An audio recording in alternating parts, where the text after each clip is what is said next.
si fiton heshtja gjithmonë, sipas Machiavellit, si fiton heshtja gjithmonë, Machiavelli dhe arti i të mosfolurit. Niccolò Machiavelli, një nga mendimtarët më të fuqishëm të historisë politike, nuk ishte thjesht strateg i pushtetit, por mjeshtër i vëzhgimit. Në veprat e tij, ai nuk e thot në mënyrë të drejtpërdrejtë, por e nënkupton shpesh. Heshtja është një nga armët më të forta të njeriut të mençur. Heshtja është kontroll, dhe kontrolli është pushtet. Kur ti hesht, nuk i jep armikut asgjë për të përdorur kundër teje. Kur ti flet shumë, zbulon veten, dobësitë e tua, mendimet e tua, synimet e tua. Machiavelli do të thoshte: bëj të tjerët të mendojnë. Le të hamendësojnë. Të menduarit është lodhje, dhe lodhja i dobëson. 2. Heshtja krijon frikë dhe respekt. Njerëzit respektojnë, madje edhe frikësohen, nga ai që di të qëndrojë i qetë, sepse në heshtje qëndron misteri, në mister qëndron ndikimi. Dikush që nuk reagon menjëherë, që nuk jep përgjigje në emocion, konsiderohet si i matur, i rrezikshëm dhe i thellë. 3. Heshtja është zgjedhje, jo mungesë force. Shumë mendojnë se ai që hesht është i dobët. Por Machiavelli e dinte, të dish kur të flasësh dhe kur të heshtësh. Kjo është urtësia më e madhe, kur heshtja zgjidhet me vetdije. Ajo bëhet një formë strategjie, një taktik për të fituar në heshtje, pa zhurmë, pa përplasje. 4. Heshtja ruan dinjitetin. Më mirë të thuash pak dhe të vlerësohesh, se sa të flasësh shumë dhe të zbulojnë se je bosh. Machiavelli do të kujtonte, në gjykim, gjithmonë fitojnë ata që flasin pak, por me peshë. 5. Në kohë lufte, heshtja të shpëton. Në kohë krizash, konflikti, intrigash, ai që di të hesht, fiton terren. Të tjerët grindën, shfaqin veten, lodhen duke luftuar me fjalë, ndërkohë ti ndërton strategjinë tënde në qetësi. Në fund, në një botë ku të gjithë flasin, bërtasin, protestojnë dhe nxitojnë të reagojnë, bëhu ai që hesht, sepse ai që hesht sheh më shumë, kupton më shumë, dhe kur vjen momenti, godet më saktë. Filozofia e stoicizmit dhe shprehjet e tyre. Hyrje në stoicizëm. Stoicizmi është një filozofi e lashtë greko-romake që thekson vetkontrollin, qëndrueshmërinë dhe pranimin e fatit si rrugë drejt një jete të lumtur dhe të virtytshme. Kjo shkollë mendimi u themelua në shekullin I para Krishtit nga Zenoni i Kitionit në Athinë dhe u zhvillua më tej nga filozofë të njohur si Seneca, Epikteti dhe Mark Aureli. Stoicizmi përqendrohet në idenë se ne nuk mund të kontrollojmë ngjarjet e jashtme, por mund të kontrollojmë reagimet tona ndaj tyre. Sipas stoikëve, lumturia e vërtet arrihet duke jetuar në përputhje me natyrën dhe me arsyen, duke shmangur emocionet e tepërta dhe duke u përqendruar në gjërat që mund të ndryshojnë. Parimet kryesore të stoicizmit. Stoicizmi bazohet në disa parime kryesore. 1. Dikotomia e kontrollit, dallimi mes gjërave që janë nën kontrollin ton dhe atyre që nuk janë. Jetesa në përputhje me natyrën, përqafimi I arsyes dhe virtytit si rruga më e mirë për të jetuar. Indiferenca ndaj fatit, pranimi I asaj që ndodh pa u shqetësuar për të. Vetkontrolli dhe disiplina, ushtrimi I durimit, qetësisë dhe vendosmërisë përballë sfidave. Virtytet e stoicizmit, urta, guximi, drejtësia dhe maturia si themelet e një jete të mirë. Shprehje të njohura stoike dhe kuptimi I tyre. Stoicizmi ka prodhuar disa nga citatet më të fuqishme që mbeten të rëndësishme edhe sot. Më poshtë janë disa shprehje të njohura nga filozofët stoik dhe interpretimi I tyre.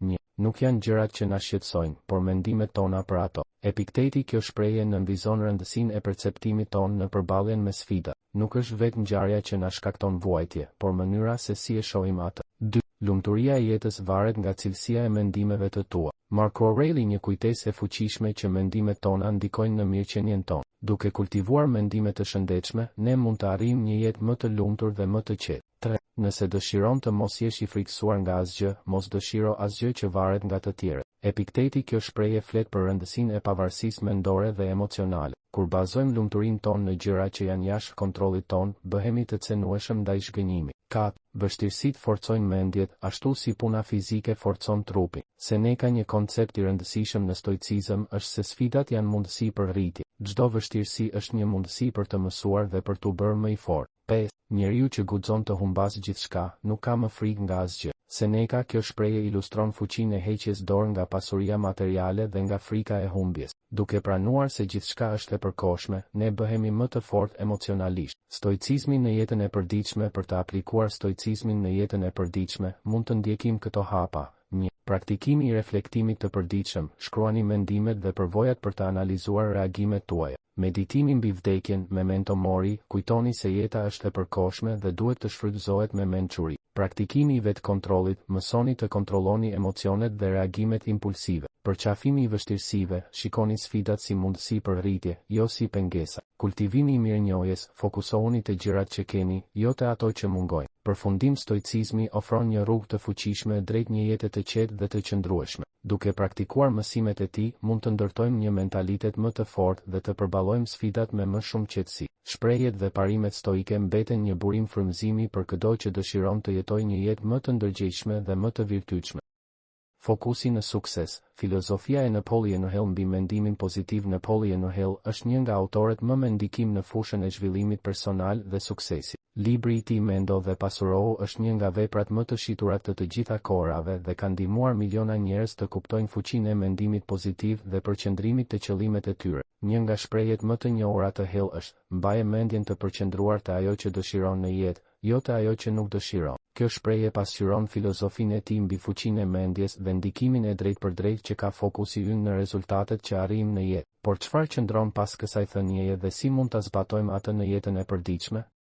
Mendja si mjeti kryesor për suksesin. Sipas Napoleon Hill, mendja është faktori kryesor që përcakton suksesin ose dështimin e një individi. Ai argumenton se mendimet kanë një fuqi krijuese dhe se ne tërheqim në jetën tonë ato qëndrim dhe përvoja që përputhen me mendimet tona më të thella dhe të qëndrueshme. Ligji i tërheqjes. Një nga idetë themelore të Hill është ligji i tërheqjes, i cili thotë se ne tërheqim në jetën tonë atë për të cilën mendojmë më shpesh. Nëse përqendrohemi te pasuria, suksesi dhe mundësitë, do të fillojmë të shohim më shumë mundësi për të arritur këto gjëra. Nëse përqendrohemi te dështimi, frika dhe problemet, do të gjejmë më shumë pengesa dhe vështirësi në jetën tonë. Ky ligj nuk është një magji, por një parim psikologjik. Kur një individ fokusohet te një qëllim, ai fillon të shohë mundësitë dhe rrugët që e çojnë drejt tij. Fuqia e fokusit. Një tjetër element kyç në filozofinë e Hill është fokusimi i plot në atë që duam të arrijmë. Shpesh, njerëzit kalojnë shumë kohë duke menduar për atë që nuk duan. Nuk dua të dështoj, nuk dua të jem i varfër, nuk dua të jem i sëmur. Por sipas Hill, kur mendja është e përqendruar në aspektet negative, ajo i jep energji dhe vëmendje pikërisht atyre gjërave që nuk duam.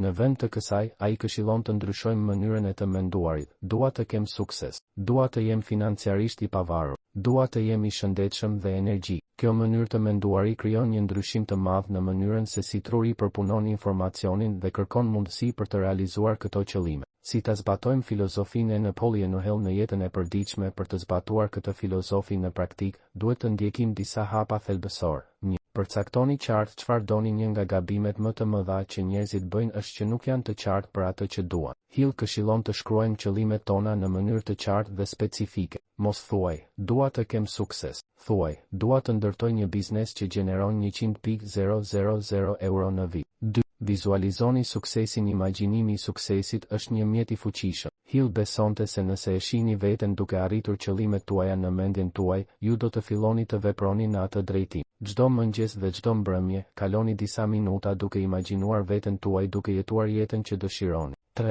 Rrethohuni me njerëz pozitiv. Hill thekson rëndësinë e rrethit shoqëror. Ai thotë, njeriu bëhet mesatarja e 5 personave me të cilët kalon më shumë kohë. Nëse rrethoheni me njerëz negativ që vetëm ankohen dhe shohin problemet, do të ndikohet edhe mendësia juaj. Nëse rrethoheni me njerëz që kanë një mentalitet suksesi, do të filloni të mendoni dhe të veproni si ata. 4. Eliminoni frikën dhe dyshimet. Shumë njerëz dështojnë sepse kanë frikë nga dështimi. Hill besonte se frika është një nga pengesat kryesore për sukses. Në vend që të friksoheni për atë që mund të shkojë keq, përqendrohuni në atë që mund të shkojë mirë. Kur një dyshim ju vjen në mendje, zëvendësojeni atë me një mendim pozitiv. 5. Veproni me vendosmëri. Nuk mjafton vetëm të mendosh pozitivisht, duhet edhe të veprosh. Hill besonte se veprimi i qëllimshëm është ai që ndan fituesit nga humbësit. Merrni hapa konkret çdo ditë për t'ju afruar qëllimeve tuaja. Mos prisni momentin e përsosur, sepse ai moment nuk vjen kurrë.